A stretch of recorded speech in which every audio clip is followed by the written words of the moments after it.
производством фабрики «Рокос» сегодня ознакомился председатель правительства Северной Осетии Сергей Токоев. Для сотрудников предприятия визит премьера стал неожиданностью. Чиновнику рассказали, что уже более 10 лет завод производит продукцию, которая востребована не только в России. Часть поставок уходит в Казахстан. Пройдя по всем цехам, премьер-министр отметил хорошую динамику в развитии предприятия. После этого Сергей Токоев отправился на завод «Радуга». Здесь выпускают узлы и комплектующие для систем слежения за воздушным движением, которые используют для гражданской и военной авиации.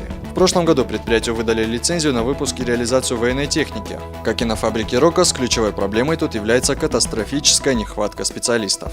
Конечно, у работы предприятия всегда есть какие-то сложности. Поэтому мы сейчас переговорили, есть моменты вопросов госзаказа и поддержки государственной, там где-то по кредитам, погашение процентной ставки. То есть сейчас будем в рабочем порядке решать, да, что это для приобретения новых станков, да, расширения производства.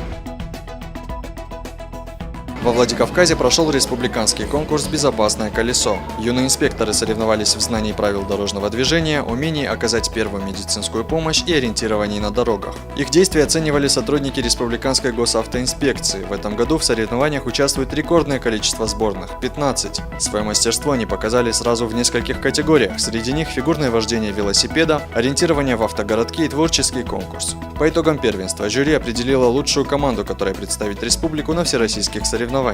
Главная цель у нас это безопасность, обучение детей безопасному поведению на дорогах, потому что в течение года мы проводим очень много мероприятий в школах, дошкольных учреждениях.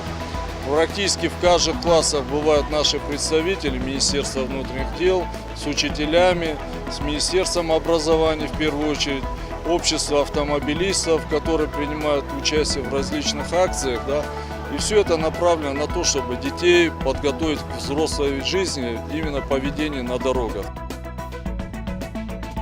Студенты филологического факультета СОГУ получили стипендию пекарни «Голобу». Идея учредить стипендию владельцев пекарни появилась еще летом прошлого года. По словам соучредителя премии Давида Газати, успех предприятия во многом определяется его возможностью реализовывать социальные проекты. Первыми именную стипендию получили лучшие студенты факультета осетинской филологии Мадина Бутаева, Фатима Битеева и Ирина Тикоева. Девушки не только учатся на отлично, но еще и занимаются научной деятельностью. Вручать денежные премии лучшим студентам будут и дальше. Сейчас на очереди исторический факультет и журфак. Благотворительность – это благотворение, умение делать добро и делать это безвозмездно.